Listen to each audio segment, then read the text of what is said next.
1절입니다. 너희는 마음에 근심하지 말라. 하나님을 믿으니 또 나를 믿으라.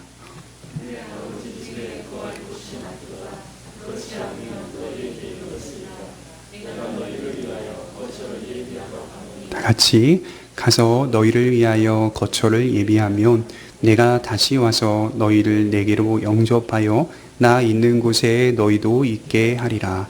아멘. 오늘은 마음의 불안과 근심 5번째 시간입니다. 내가 너희를 위하여 라는 제목으로 말씀을 좀 살펴보겠습니다. 지난주에 저는 이 땅에서의 삶의 주된 역할과 목적은 다음 세상을 준비하기 위함이라고 말씀을 드렸습니다. 삶의 주된 역할과 목적은 다음 세상을 준비하기 위함이다. 이 말은 이 세상의 삶이 아무 의미가 없기 때문에 특별히 열심히 살 필요가 없다라는 뜻이 아닙니다. 오해하여서 도피하고자 하는 말씀으로 제가 드린 말씀이 아닙니다. 이 말씀은 우리가 살펴보고 있는 요한복음 14장의 주님의 말씀입니다. 우리 주님께서 제자들에게 말씀으로 가르치시되 너희의 인생은 아버지의 집을 향해 걸어가는 인생이다, 이렇게 말씀을 하고 계시는 거죠. 주님은 우리의 삶이 아버지 집으로 향하는 것이라고 정의하고 계십니다. 분명히 신자는 이 세상에서 최선을 다하여 살아야 하죠. 내 가정을 챙겨야 합니다. 내 사업장을 챙겨야 하고 최선을 다해 직장 생활에 임해야 하며 또 직장에서도 승진해야 합니다. 그렇게 우리는 우리가 속한 곳에서 유익을 끼치며 자신을 챙기고 세상을 섬겨가고 있습니다.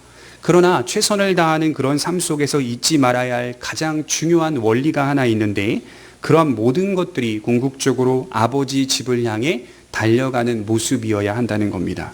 우리의 진정한 집이 어디입니까? 이 땅입니까? 하늘입니까? 이 세상 나라입니까? 하늘나라입니까?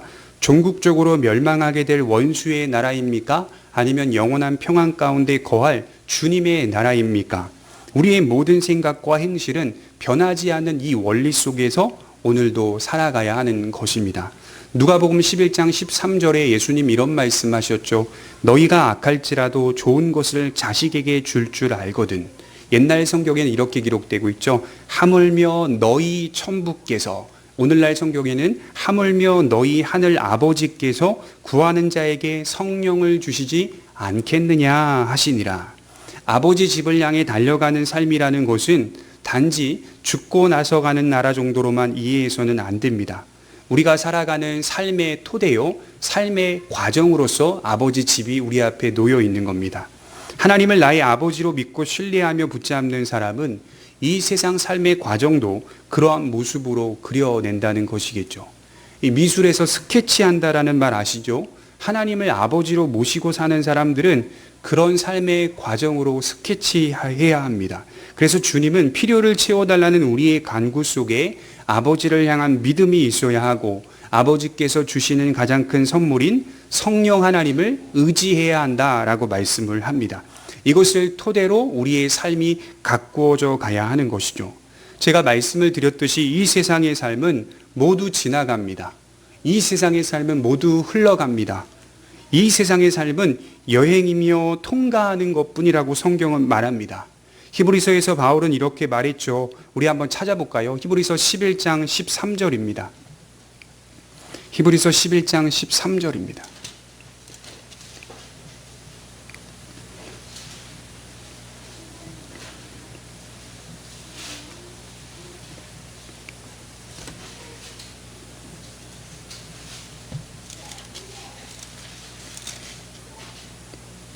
신약성경 365페이지에 있습니다.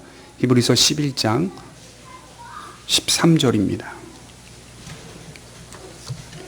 같이 한번 읽어보겠습니다. 시작. 이 사람들은 다 믿음을 따라 죽었으며 약속을 받지 못하였으되 그것들을 멀리서 보고 환영하며 또 땅에서는 외국인과 나그네로라 증거하였으니. 세 단어를 주목해 볼 필요가 있겠죠. 외국인, 나그네, 증거라는 단어입니다. 모든 사람들이 죽는데 어떤 사람들은 믿음을 따라 죽는 사람이 있다. 구별된 사람들이죠. 그들은 어떤 자들입니까? 멀리서 보고 환영하는 삶을 살았던 자들입니다. 무엇을 멀리서 보았습니까? 영원한 하나님의 도성을 보았다는 것이죠. 그들은 이 세상에서 영원한 도성이 없다는 사실을 매일같이 발견했던 사람들입니다. 그래서 그들의 삶은 어떤 삶이었습니까? 외국인과 같았고 나그네와 같았다. 우리가 이 사실을 좀 잊지 않았으면 좋겠습니다. 저와 여러분들은 외국인입니다. 저와 여러분들은 나그네입니다. 믿음을 따라 죽는 삶이 결과적으로 어떻게 세상 앞에 보여지는지를 한번 보십시오. 그것은 우리의 후손들에게 증거를 남기는 삶이 되었다는 것입니다.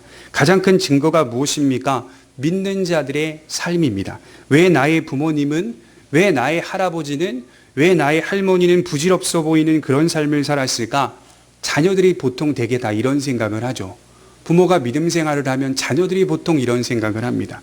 내 자녀들에게 고민하게 만드셔야 합니다. 정말 믿음으로 사는 삶이 답이라는 것을 하나님께 날마다 기대며 주 예수님께 기대어 사는 삶만이 참된 길이라는 것을 증거로 남기는 삶이 가장 성공한 삶이라는 것이죠.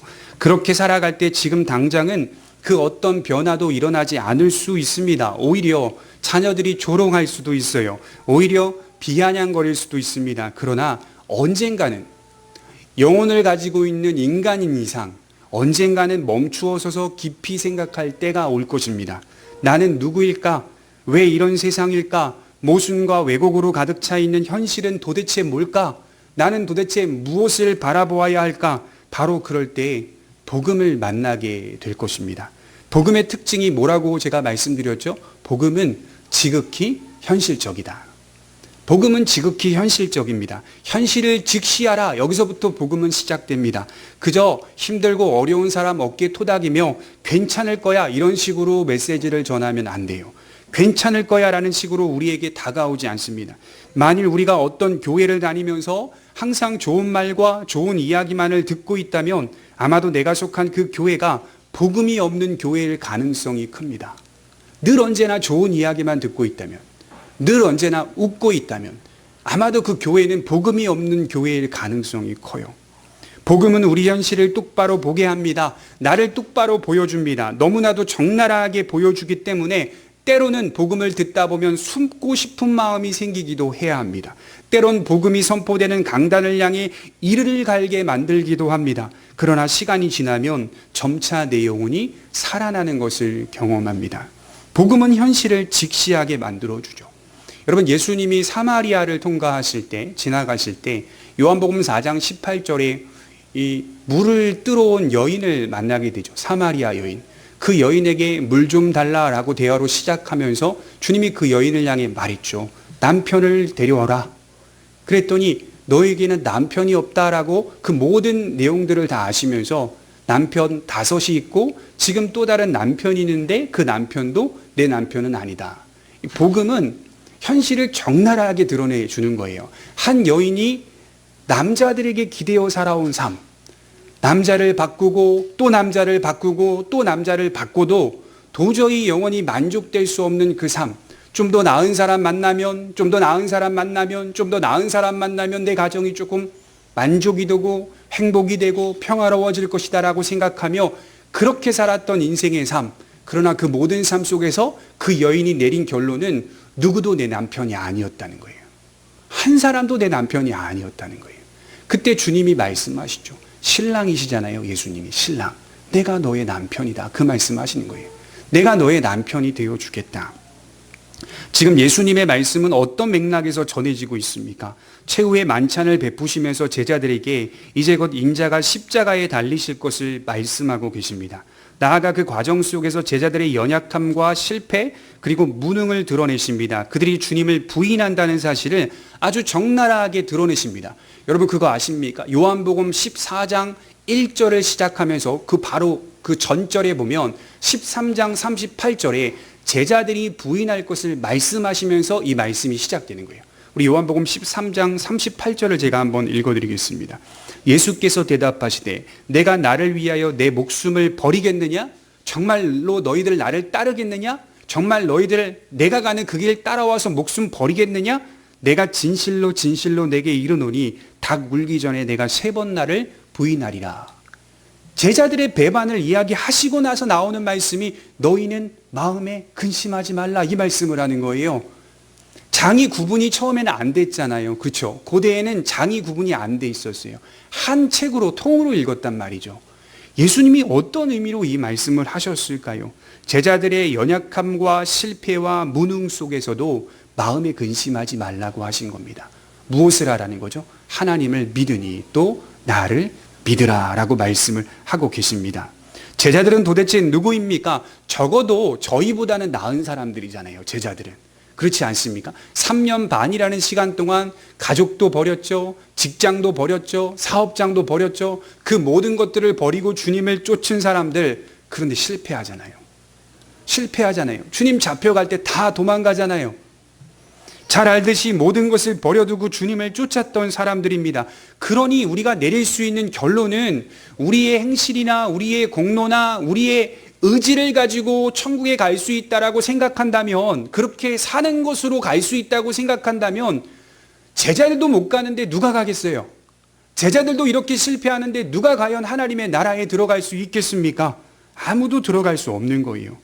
그런데도 그들은 주님을 부인했던 사람들인데도 불구하고, 그들이 그렇게 실패와 연약함을 가지고 있는 사람들임에도 불구하고 주님은 하나님의 크심을 믿으라고 말씀을 합니다.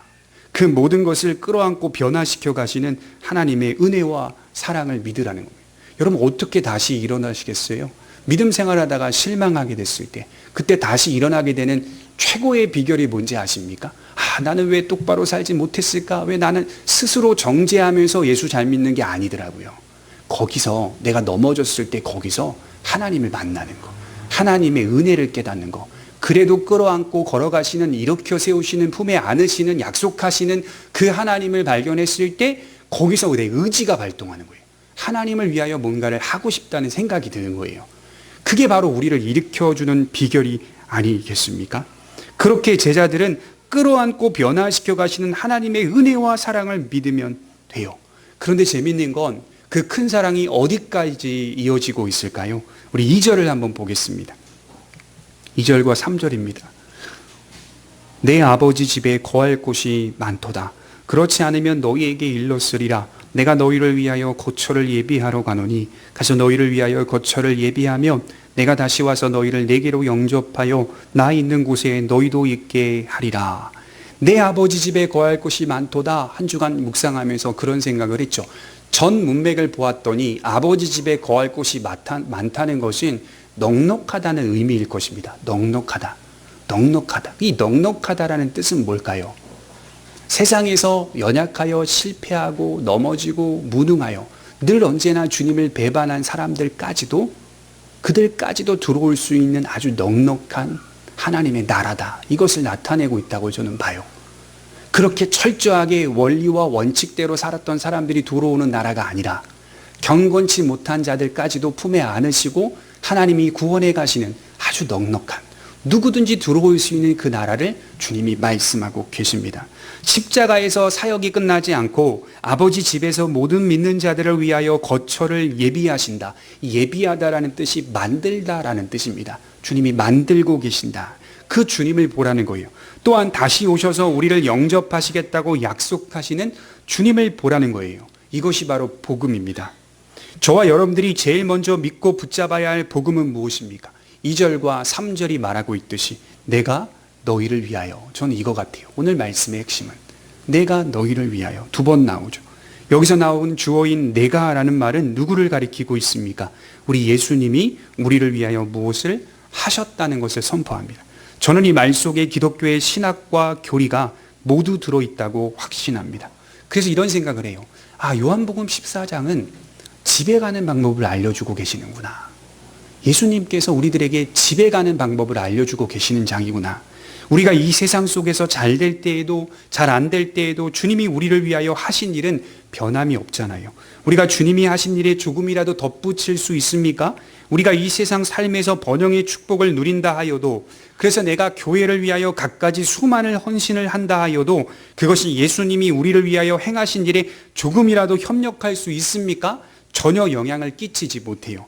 그래서 바울은 그 수많은 헌신과 희생 속에서 나는 자랑할 게 없다 이런 말을 반복해서 쓴 거예요.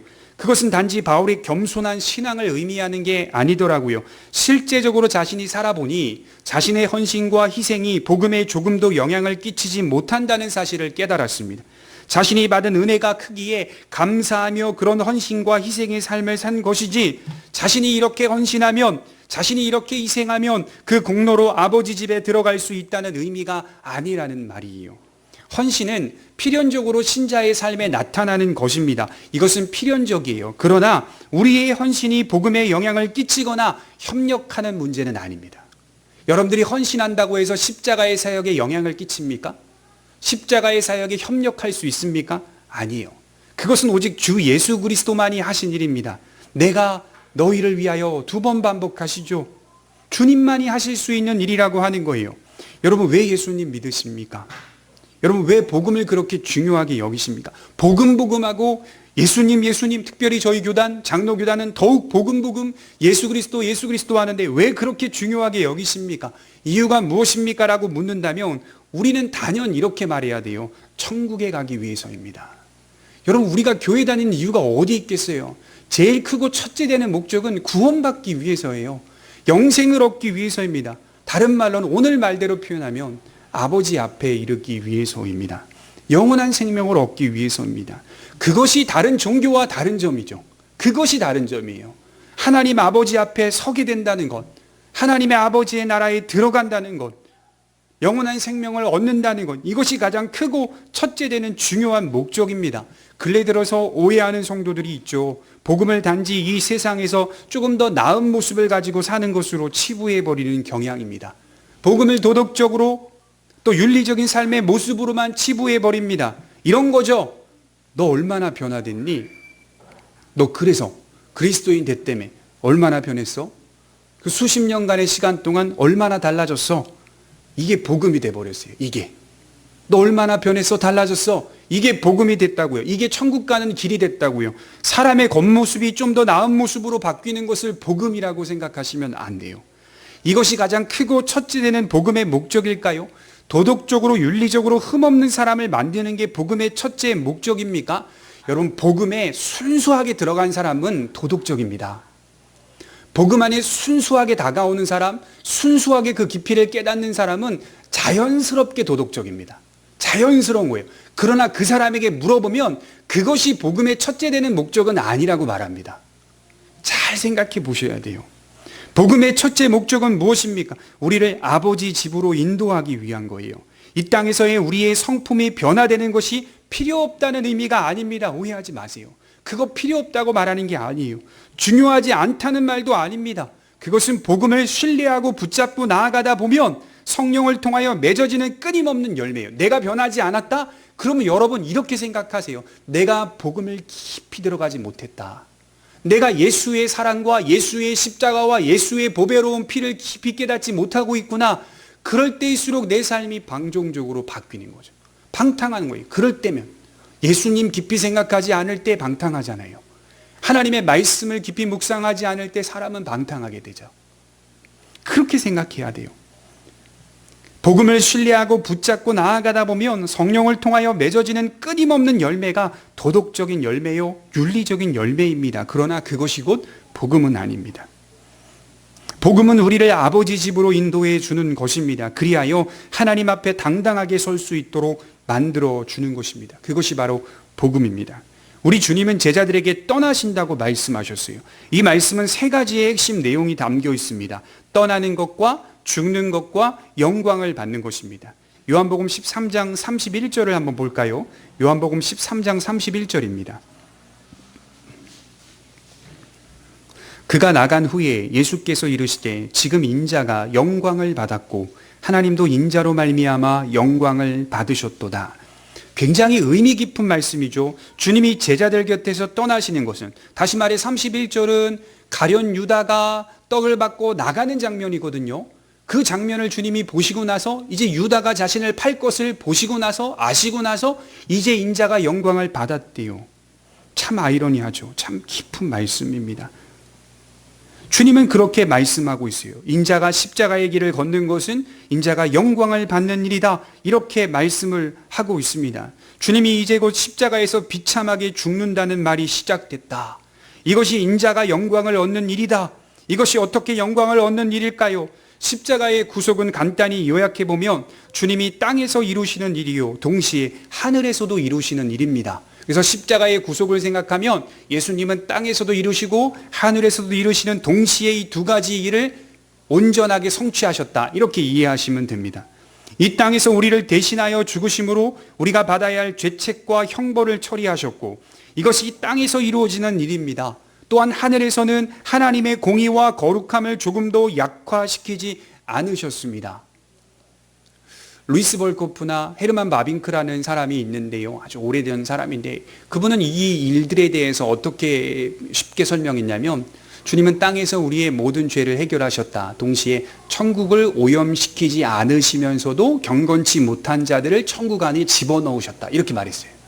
천국을 오염시키지 않으면서도 천국에 경건치 않은 자들을 집어넣으셨다. 두 가지 일을 동시에 하고 계세요. 우리 편에서는 우리의 문제를 해결하셨고, 하나님 아버지 편에서는 공의와 거룩함과 영광을 약화시키지 않으셨습니다. 이 두 가지 일을 우리 주님이 모두 하셨습니다. 복음의 출발점은 그가 우리를 위하여 대신하신 일을 선포하고 선언하신 것입니다. 그가 하시겠다, 이것이 복음이에요. 우리 힘으로 천국에 들어갈 수 있는 방법을 알려주는 게 복음이 아니잖아요. 스스로 구원 얻을 방법을 찾을 수 없잖아요. 절대로 모든 인간은 하나님 아버지 앞에 설 권리가 없습니다. 그 일을 우리 주님이 대신하셨다. 그래서 내가 너희를 위하여 주님이 다 하셨다는 것을 선포하는 게 복음입니다. 복음을 전하시는 것, 복음 안에 죽는 것, 복음 안에서 승천하는 것, 우리의 거처를 예비하시는 것, 그리고 데리러 오시는 것도 모두 다 주님이 하신 일입니다. 다 하세요, 주님이 다. 그래서 3절 하반절에 내가 다시 와서 너희를 내게로 영접하여 나 있는 곳에 너희도 있게 하리라. 잊지 않으신다는 것과 책임지시겠다는 것이 모두 들어 있습니다. 사회적으로 덕망이 있고 높은 위치에 있는 사람이 우리에게 겸손한 자세와 태도로 다가오면, 그리고 또 우리에게 친절을 베풀 때 그것이 얼마나 따뜻한지 모릅니다. 제가 학교를 다닐 때 정말 존경하는 합신의 교수님, 김성수 교수님, 대학원 다닐 때 수요일 저녁마다 학교 체프를 드리지 않고 그 교회 가서 예배를 드리고 왔습니다. 그리고 예배가 끝난 후에 미소를 지으며 저에게 악수를 건네실 때 그것이 얼마나 감사하고 따뜻한지 몰라요. 지금도 그 따뜻한 손길이 기억이 나요. 한 번 악수한 것뿐인데, 하나님의 말씀을 어떻게 하나님 편에서 저렇게 크고 넓고 깊게 전할 수 있을까? 제게는 항상 교수님을 보면서 소망의 의문이 있었어요. 이처럼 높은 사람이 우리에게 친절을 보여도 그것이 얼마나 큰 감동인지 모릅니다. 그런데 오늘 우리 예수님께서는 우리를 영접하시겠다고 말씀합니다. 여기 영접하다라는 단어는 데리러 오다는 뜻입니다. 데리러 오다. 우리를 데리러 오신대요. 만드시고 가만히 계시면 우리가 찾아갈게요. 그래도 되잖아요. 근데 예수님은 하나님의 나라의 거처를 만드시고 만드시는 것까지 하시고 끝난 게 아니라 또 우리를 데리러 오신답니다. 대단한 거죠. 그것은 마치 탕자가 다시 집으로 돌아올 때 먼 발치에서 아들이 돌아오기를 바라며 날마다 서 계시는 아버지의 모습과 같습니다. 그래서 우리는 자랑할 게 없는 거예요. 우리는 이 일을 할 수 없는 사람들입니다. 우리에게는 극복할 수 없는 문제가 있죠. 그렇기 때문에 우리가 하나님 앞에 거할 권리를 주님이 친히 얻어주신 겁니다. 우리 앞에 놓인 무수히 많은 장애물들, 우리와 하나님 아버지의 사이를 가로막는 무수히 많은 장애물들을 치워주셨고 걷어주셨습니다. 그래서 저는 믿음의 길이 누가복음 13장 24절에 믿음의 길은 좁다, 험하다, 좁은 문이다, 좁은 길이다 라고 말씀하시면서도 믿음의 길이 마태복음 11장 28절의 말씀처럼 쉽고 가벼운 길이다 라고 말씀하셨던 주님의 말씀이 이해가 갑니다.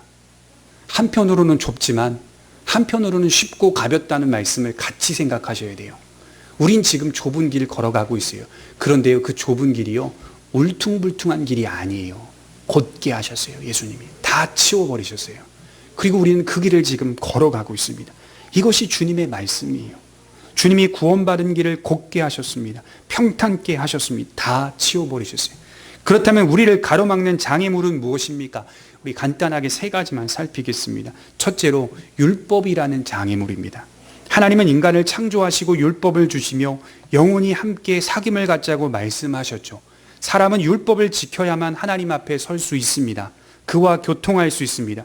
그렇기 때문에 천국에 가기 위해서는 먼저 율법의 요구를 만족시켜야 합니다. 여기서 율법이라고 하는 것은 모든 율법을 다 지킨다는 뜻입니다. 이 모든 율법을 만족시켜야 돼요. 이해를 돕기 위해 율법은 무엇입니까? 바로 십계명이라고 말할 수 있죠. 십계명은 무엇을 담아내고 있는 계명입니까? 하나님만을 섬기도록 말씀합니다. 오직 하나님 한 분만을 의지하고 섬기며 사랑해야 합니다. 나무와 돌로 만든 우상을 섬겨서는 안 됩니다. 나 자신이나 내 직장이나 내 사업장이나 내 자녀나 돈이나 취미나 집도 사랑하거나 섬겨서는 안 됩니다. 또한 하나님의 안식일을 거룩하게 지켜야 합니다. 나아가 사회 속에 존재하는 갖가지 죄악들을 범해서는 안 됩니다. 도둑질해서는 안 되죠. 간음해서는 안 되죠. 부모를 공경해야 되죠. 살인해서도 안 되죠. 거짓말해서도 안 됩니다. 이런 것들이 모두 하나님의 율법이라고 성경은 말해요. 하나님의 법정 앞에 섰을 때 하나님은 우리에게 물으시겠죠. 너는 지켰느냐? 하나님 우리에게 물으시는 거죠. 너는 지켰느냐? 어쩌면 이렇게 말씀하실 수도 있어요. 너는 나를 지켰느냐? 너는 나를 지켰느냐? 세상의 모습을 보시면 율법을 지키려고 시도하는 사람은 참 많습니다. 좀 더 선하고 좀 더 거룩하고 좀 더 도덕적으로 살려고 시도하는 사람 많습니다. 그러나 다 지키는 사람은 한 명도 보지 못했습니다. 성경은 모든 인간은 율법의 정죄 아래에 있으며 죄책 아래에 있다고 말씀합니다. 모든 사람은 율법으로 정죄를 받았고 자신 안에 죄책감을 가지고 삽니다. 깨끗하게 산 사람도요, 자기 안에 죄책감이 있습니다. 나아가 죄에 대한 형벌이 있다는 사실을 알게 모르게 느낍니다. 이 인생이 끝나고 나서 나는 어떻게 될까? 두려움이 있죠. 항상 불안함이 있죠. 어떤 사람을 만나서 제가 복음을 전하면 그 사람 저에게 뭐라고 말하냐면 당신은 죄인입니다 라고 말하면 나는 죄인이 아닌데 라고 말하는 사람을 종종 보았습니다. 자기 자신이 죄인이 아니라고 합니다. 그렇게 말하는 그 사람의 말의 의미가 뭔지 아세요? 깨달으셔야 돼요. 그렇게 나는 죄인이 아니야, 나는 죄인인 적 없어 라고 말하는 그 사람의 의미는 나는 몇 가지 특정한 죄를 짓지 않았다는 뜻입니다. 나는 몇 가지 죄를 짓지 않았다. 예를 들어 살인하지 않았다. 그 정도 수준에서 나는 죄인이 아니다라고 말하고 있어요. 완벽하게 살았다는 의미가 아니라 나는 몇 가지 특정한 죄를 짓지 않았다는 말입니다. 마치 이것은 마태복음 19장에 주님께 찾아온 부자 청년과 같아요. 다 지켰습니다. 어릴 적부터 다 지켰습니다. 주님 말씀하시는 지킨 적 없다. 지킨 적 없다. 결코 인간은 이 장애물을 걷어낼 수 없어요. 우리 주님에게 대입하여 생각해 볼까요? 주님은 모든 율법의 요구를 만족시키셨죠. 인간의 대표로서 우리를 대신하여 율법을 완벽히 지키셨습니다. 우리와 같은 삶을 사시며 율법을 완전히 지키셨습니다. 이것은 우리를 대신하여 이루신 일입니다. 십자가에 달려서 피를 흘리신 일만을 주님이 하신 일이 아니라요, 주님이 33년 동안 단 한 번도 죄를 짓지 아니하시고 율법을 온전히 지키신 그 일도 우리를 대신하여 하신 겁니다. 우리에게 그 의가 입혀지는 것이죠. 율법의 죄책에 대해서도 마찬가지입니다. 우리 주님은 죄에 대한 책임을 지십니다. 그 책임은 하나님의 진노와 관련돼 있다라고 해요. 흔히 형벌이라고 하죠. 이 형벌을 대신 받으셨어요. 이 또한 우리를 대신하여 형벌을 받으신 겁니다. 그로 하여금 하나님과 우리 사이에 가로막힌 장애물들을 치워주셨어요. 둘째로 어떤 장애물이 있습니까? 죽음이라는 장애물이 있죠. 성경은 죄의 삭은 사망이다 이렇게 말해요. 율법을 지키지 못한 자는 누구든지 죽어야 한다고 말씀합니다.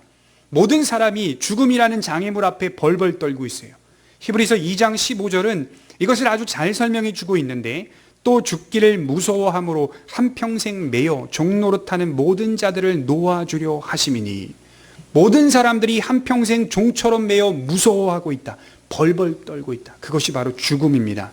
이 죽음의 문제를 처리하셨다라고 성경은 말합니다. 그래서요, 히브리서 2장 15절 마지막 구절에 보면 놓아주려 하심이니 이렇게 기록하고 있어요. 죽음의 문제를 놓아주려 하심이니, 우리 주님께서 우리를 대신하여 죽으심으로 죽음의 문제를 해결하셨죠. 장사한 지 3일 만에 무덤은 텅텅 비어 있었고 사망 권세를 깨뜨리셨다라고 바울은 선포하고 있어요. 죽음은 모든 사람들에게 가장 혼란스러운 주제요, 두려운 주제죠. 그래서 영국의 극작가 셰익스피어는 내년이면, 내후년이면 이런 소망의 계획을 이 땅 가운데 막 세우다가도 죽음만 생각하면 복잡해진다, 이렇게 말했어요. 내가 떠난다는 생각만 하면 온 머리가 지끈지끈 아프고 복잡해진다, 이렇게 말을 했어요. 이 문제를 예수님이 해결해 주셨어요. 죽음의 문제는 신자에게 통과하는 관문입니다. 주님이 이루셨기 때문입니다. 신자도 마찬가지예요. 우리의 육신의 죽음 때문에 때로는 슬퍼하고 두려움이 생길 수도 있어요. 그러나 하나님의 말씀을 통하여 예수께서 이루시고 해결하신 주 예수 그리스도의 구속을 믿을 때, 죽음이라는 것은 지나가는 것이고 흘러가는 것이고 통과하는 관문인 것이구나. 그래서 바울이 이렇게 말했죠. 고린도전서 15장 26절에 맨 나중에 멸망받을 원수는 누구라고요? 사망이니라, 이렇게 말하고 있어요. 맨 나중에 멸망받을 원수는 사망이니라. 그리고 용감하게 그 15장 마지막 구절에 이렇게 말하죠. 사망아, 너의 승리가 어디 있느냐? 사망아, 내가 쏘는 것이 어디 있느냐? 없어졌다는 거예요. 자신에게는 육신의 죽음, 사망이라는 것이 없어졌다는 거예요. 셋째로 어떤 장애물이 있습니까? 사탄이라는 장애물이 있습니다. 히브리서 2장 14절에 보시면 자녀들은 혈과 육에 속하였으며 그도 또한 같은 모양으로 혈과 육을 함께 지니심은 죽음을 통하여 죽음의 세력을 잡은 자 곧 마귀를 멸하시며, 주님이 우리를 대신하여 이루신 일은 단지 우리의 죄의 문제만이 아니었습니다. 주님은 죽음의 세력을 잡은 자 마귀를 멸하셨습니다.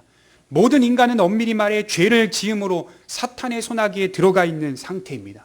그런 상태예요. 모든 인간들은. 사탄은 지속적으로 우리를 공격하며 천국에 이르지 못하게 만듭니다.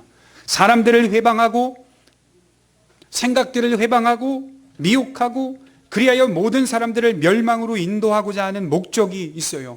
사탄은 지금도 철권 통치하고 있어요. 세상에서 인간이 가진 죄에 대한 강력한 본성과 우리의 죄의 습성과 사탄의 권세가 합작을 이루며 세상이 운행되고 있어요. 그러나 이것도 걱정하지 않아도 됩니다. 우리 주님은 이 땅을 살면서 무수히 많은 사탄의 공격을 받았지요. 그러나 능히 이기셨습니다. 40일간 광야에서 머물 때 사탄은 주님을 공격하였죠. 겟세마네 동산에서 기도하실 때 사탄은 또다시 주님을 공격하였습니다. 여러 차례 우리 주님을 공격하였으나 주님은 사탄을 능히 이기시고 정복하셨습니다. 이 또한 우리를 대신하여 나타내신 일입니다. 그가 천국에 이르는 길을 가로막고 서 있던 원수들과 싸워 이기셨고 길을 여셨다. 우리 주님을 진실로 믿는 자만이 하나님 앞에 설 수 있습니다. 하늘 보좌 앞에 섭니다.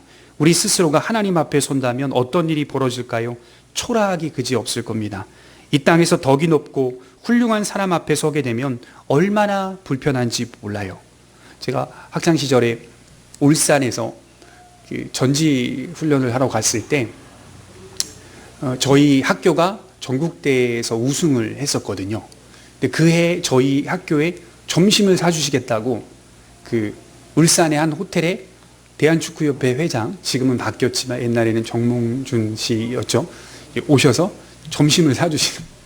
근데 이제 식사를 하는데 그 근거리에 제가 앉았죠. 그때 중학생이었으니까. 그게 그렇게 불편한 거예요. 밥을 먹는데. 세상에서도 덕이 높고 높은 위치에 있는 사람이 베푼 그 잔치와 행사 앞에 한 자리에 있기가 그렇게 부담스럽고 그렇게 싫은 거예요. 음식도 그게 맛있는 건지 맛이 없는 건지 그 비싼 거라고 그렇게 선생님들이 얘기를 하는데 잘 넘어가지도 않고 차라리 나가서 김치찌개, 부대찌개 그런 거 먹었으면 좋겠다 그 생각 속에 거기 앉아서 시간을 보냈죠. 덕이 높고 훌륭한 사람 앞에 서게 되면 세상에서도 불편해요.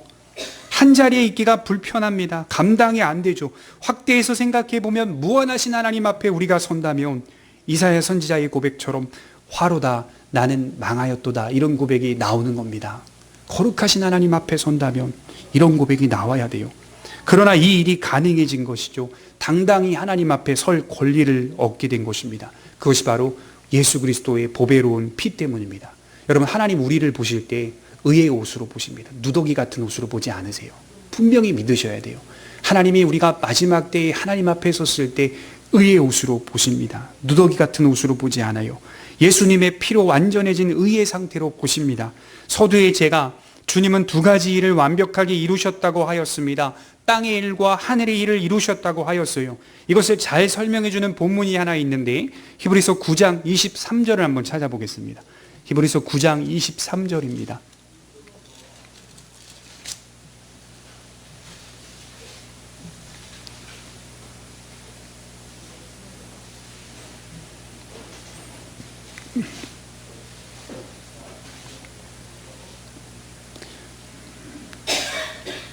같이 한번 읽어보도록 하겠습니다. 시작. 그러므로 하늘에 있는 것들의 모형은 이런 것들로서 정결하게 할 필요가 있었으나 하늘에 있는 그것들은 이런 것들보다 더 좋은 제물로 할지니라.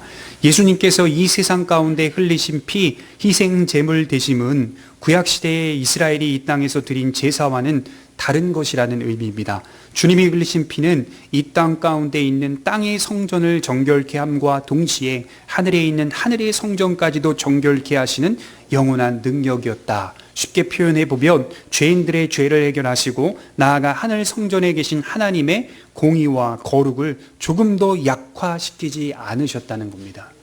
한 번만 봐주세요 하나님, 이렇게 하셔서 십자가에 달린 게 아니라고요. 온전하게 제물 되셔서 하나님의 공의와 거룩을 만족시키셨습니다. 분노를 잠재우셨습니다. 하나님의 의와 거룩도 지키면서 경건치 못한 우리를 의로운 자로 인정해 주시는 그 일이 동시에 이루어진 것입니다.